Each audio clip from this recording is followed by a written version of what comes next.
अगर आप मेट्रो में सफर करते हैं तो आपने महसूस किया होगा कि टिकट लेना किसी जंग जीतने से कम नहीं है। टिकट नहीं लेते हैं तो मेट्रो का स्मार्ट कार्ड साथ रखना जरूरी है। इसी के जरिए एंट्री और एग्जिट होती है, लेकिन अब ये जरूरी नहीं होगा। जी हाँ, आपने ठीक सुना। अब ना टिकट के लिए लाइन लगाना जरूरी होगा, ना ही स्मार्ट कार्ड को रखना जरूरी होगा। दरअसल दिल्ली मेट्रो ने मल्टीपल जर्नी क्यूआर टिकट या कहें एमजे क्यूआरटी की सुविधा को शुरू करने का फैसला किया है। यह सुविधा देश में पहली बार दिल्ली मेट्रो में ही शुरू की जा रही है। इस सुविधा के शुरू होने के बाद अपने मोबाइल फोन को ही एक स्मार्ट कार्ड की तरह आप इस्तेमाल कर पाएंगे। इसके लिए आपको अपने मोबाइल फोन में डीएमआरसी ऐप को इंस्टॉल करना होगा। दिल्ली मेट्रो के मैनेजिंग डायरेक्टर डॉक्टर विकास कुमार ने मेट्रो भवन में इस नए फीचर को औपचारिक तौर पर लॉन्च किया है।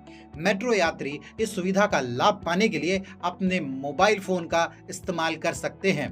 डीएमआरसी के मैनेजिंग डायरेक्टर विकास कुमार ने कहा, इस सुविधा के शुरू होने से यात्रियों के समय की बचत होगी। उन्होंने कहा कि यह सुविधा डीएमआरसी की ईज ऑफ बुकिंग की पहल का एक हिस्सा है। इसी के साथ multiple journey QR ticket launch किया गया है। इससे यात्रियों को यात्रा करने में काफी आसानी होगी।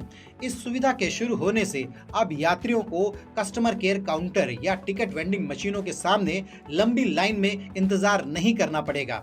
अब यात्री कभी भी कहीं से भी आसानी से मल्टीपल जर्नी वाला क्यूआर कोड टिकट खरीद कर कई बार मेट्रो में यात्रा कर सकेंगे। विकास कुमार ने इस सुविधा को लॉन्च करने के दौरान कहा, एमजे क्यूआरटी के साथ साथ smart card, NCMC card, paper ticket, single journey QR code जैसी अन्य टिकटिंग के विकल्प अभी भी जारी रहेंगे। दिल्ली मेट्रो में अभी तक जो क्यूआर कोड वाली पेपर टिकट मिलती थी, उसे आप ऐप के जरिए इस्तेमाल करते थे। ऐप से क्यूआर टिकट खरीदते हैं और इस टिकट को आप एक बार ही यूज कर पाते थे। यानी अगर आप कहीं जाना चाहें तो एक बार ही क्यूआर कोड वाला टिकट इस्तेमाल कर पाते थे। एक बार यात्रा पूरी होने के बाद वो क्यूआर कोड आपके किसी काम का नहीं रहता था। लेकिन नई व्यवस्था में केवल एक क्यूआर कोड खरीद कर लोग इसका कई बार इस्तेमाल कर सकेंगे। यानी अब ये सुविधा एक विस्तार के रूप में आपके पास उपलब्ध रहेगी।